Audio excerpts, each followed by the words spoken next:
नमस्कार दोस्तों, law awareness में आपका स्वागत है। हम यहाँ पर कठिन कानूनी विषयों को सरल भाषा में समझते हैं। तो चलिए आइए शुरू करते हैं।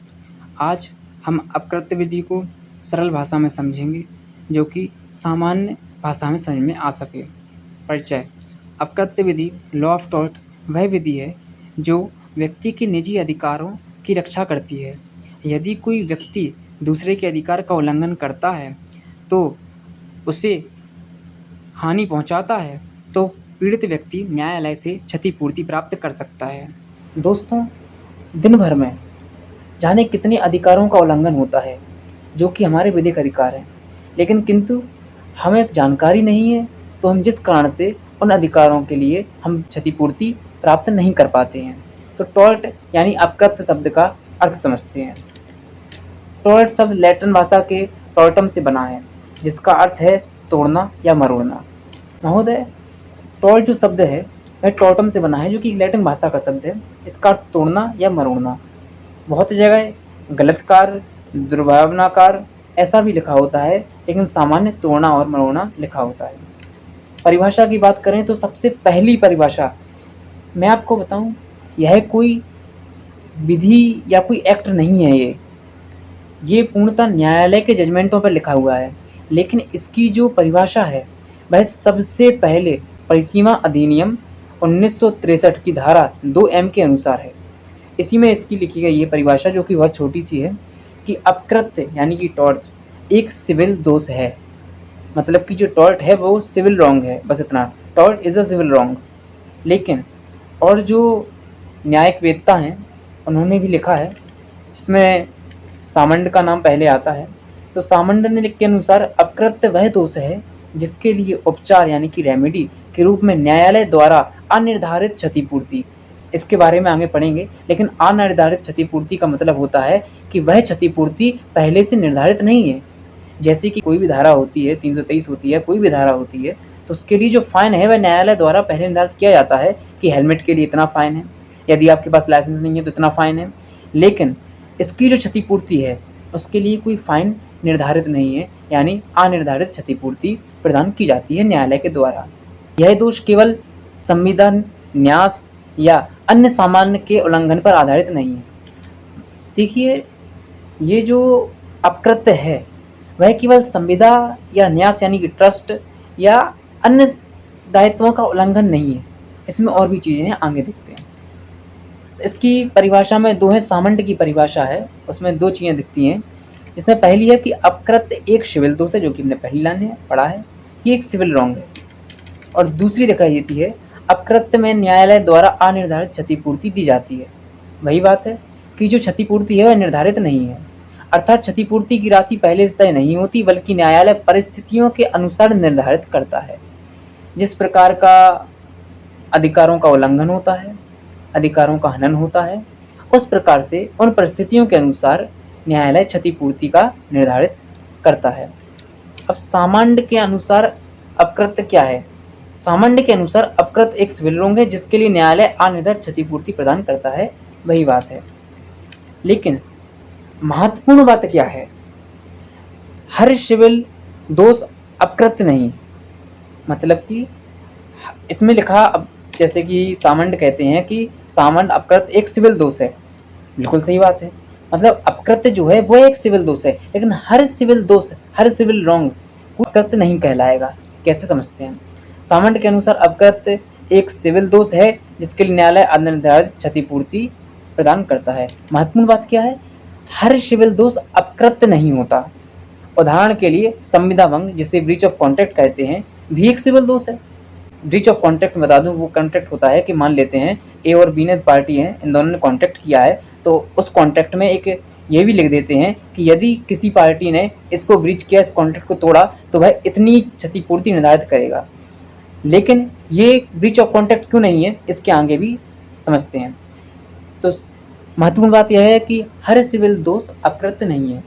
उदाहरण के लिए संविदा भंग, जिसे ब्रीच ऑफ कॉन्ट्रैक्ट कहते हैं, यह भी एक सिविल दोष है, लेकिन वह अपकृत्य नहीं माना जाता। अब ऐसा क्यों है? संविदा भंग के मामले में सामान्यतः क्षतिपूर्ति पहले से निर्धारित या अनुबंध के आधार पर तय की जाती है।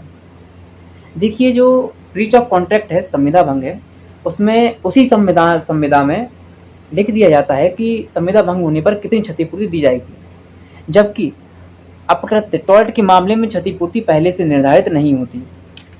न्यायालय प्रत्येक मामले के तथ्य और परिस्थितियों को देखकर क्षतिपूर्ति की राशि निर्धारित करता है। चलिए आगे देखते हैं। अपकृत्य की एक विशेषता समझिए आप। अपकृत्य कोई कार्य तब तक अपकृत्य नहीं माना जाता जब तक उससे किसी अन्य व्यक्ति की कानूनी हानि ना पहुंचे। यानी कि कोई भी कार्य, ऐसा कोई भी कार्य होता है जिससे कि लीगल इंजरी ना हो, जिससे किसी व्यक्ति को कानूनी अधिकार का उल्लंघन ना हो, तब तक वह अपकृत्य में नहीं आएगा। इसी कारण अपकृत्य के मामले में क्षतिपूर्ति की राशि का निर्धारण न्यायालय प्रत्येक मामले की परिस्थितियों के अनुसार करता है। कोई फाइन इसमें क्लियर नहीं है, अधिकारों का जो ब्रीच है वो भी क्लियर नहीं है, तो न्यायालय प्रत्येक मामले की परिस्थितियों के अनुसार उसकी क्षतिपूर्ति तय करता है।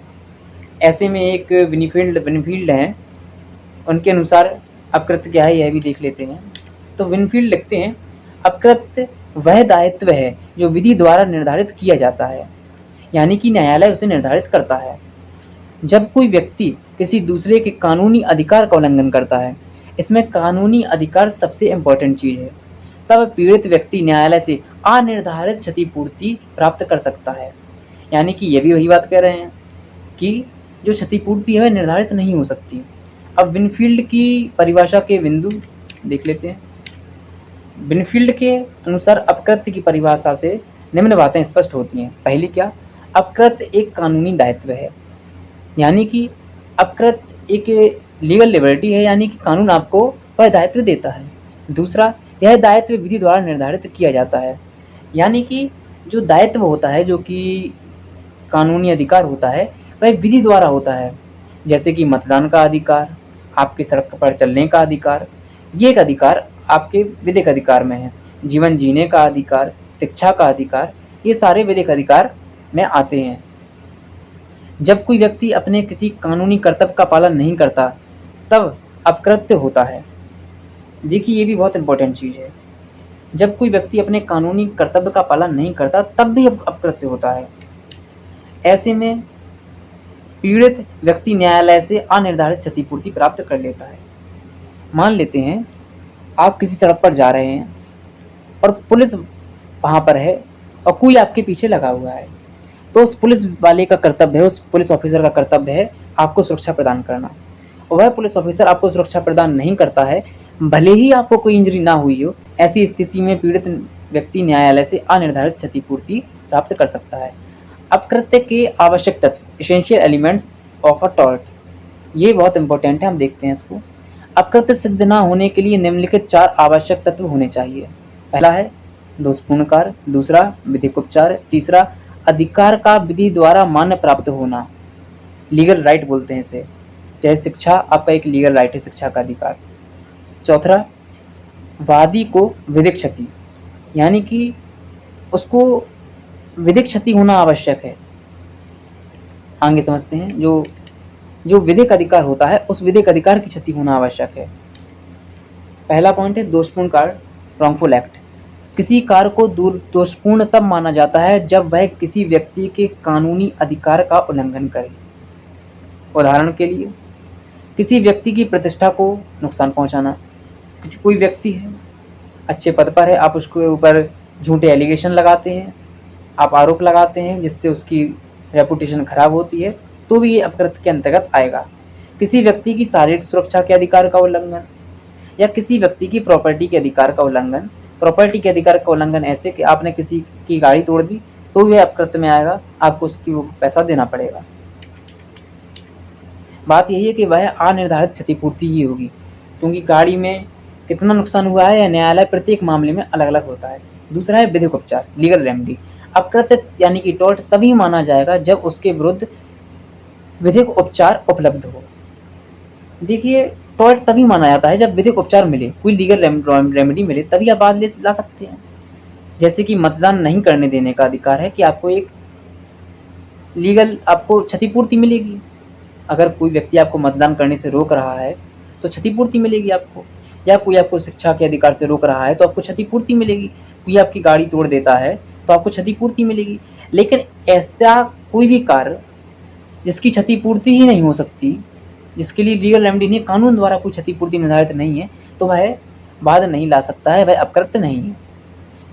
यदि किसी व्यक्ति के कानूनी अधिकार का उल्लंघन होता है तो वह न्यायालय में वाद यानी सूट दायर करके क्षतिपूर्ति यानी कि कंपनसेशन प्राप्त कर सकता है। अब इसमें ध्यान देने योग्य बात क्या है, केवल नैतिक यानी मॉरल हानि होने से अपकृत्य नहीं बनता। आपकी कोई नैतिक हानि हुई है, इससे कोई अपकृत्य नहीं बनेगा। अपकृत्य तभी होगा जब कानूनन उस हानि के लिए उपचार प्रदान करता हो। इसको एक थोड़े से उदाहरण से समझ लेते हैं। मान लेते हैं कि आपकी एक दुकान है, उसी की जस्ट बगल में एक और व्यक्ति ने दुकान खोल ली। उससे आपको मोरल हानि तो हुई है, नैतिक हानि तो हुई है। आपकी धन तो जो आ रहा है, पैसा आ रहा है, वह कम आएगा, क्योंकि जो सामान आपका बिकता था वो दूसरे बगल वाली दुकान का भी बिकेगा। लेकिन क्या आप उसके ऊपर सूट फाइल कर सकते हैं? नहीं, क्योंकि आपके किसी कानूनी अधिकार का उल्लंघन नहीं हुआ है। चलिए तीसरा पॉइंट समझते हैं। अधिकार विधि द्वारा मान्यता प्राप्त होना चाहिए, यानी कि लीगल राइट होना चाहिए। अपकृत्य तभी माना जाएगा जब अधिकार का उल्लंघन हुआ हो, किसी कानूनी अधिकार का उल्लंघन हुआ हो, वह कानून द्वारा मान्यता प्राप्त हो।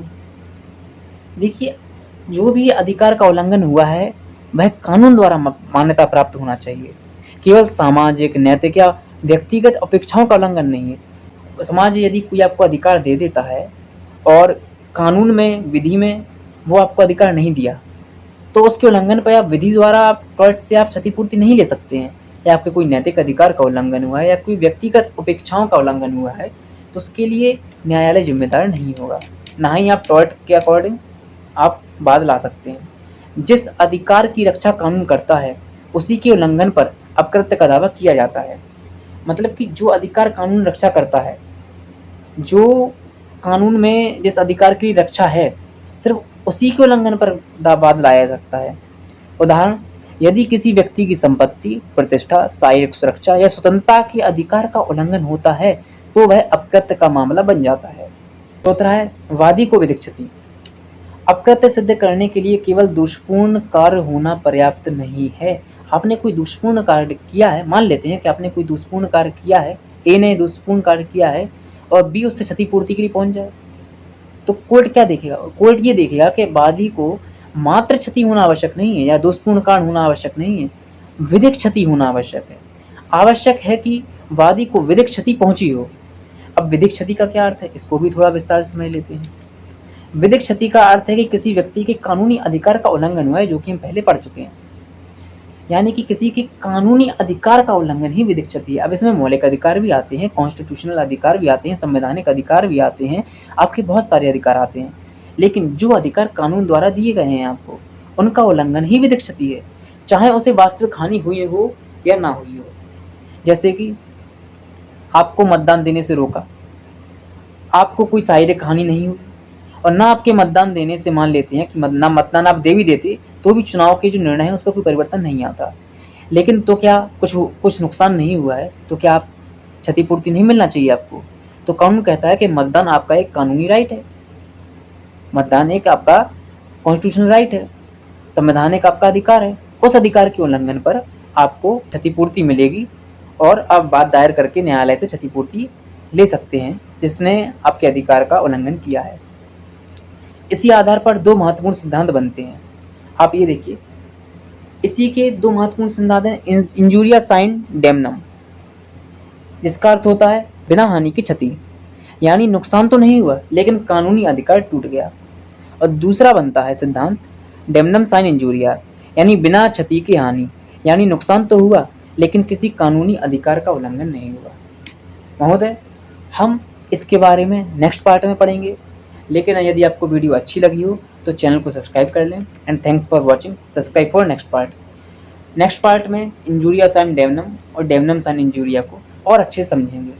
साथ ही आप इस चैनल को सब्सक्राइब कर लें, क्योंकि एग्ज़ाम टाइम में मैं कुछ क्वेश्चंस लाऊंगा जो कि प्रीवियस ईयर क्वेश्चन होंगे और आने वाले क्वेश्चन होंगे जो कि सेमेस्टर एग्ज़ाम में आपको पासिंग मार्क्स गारंटी से करा देंगे।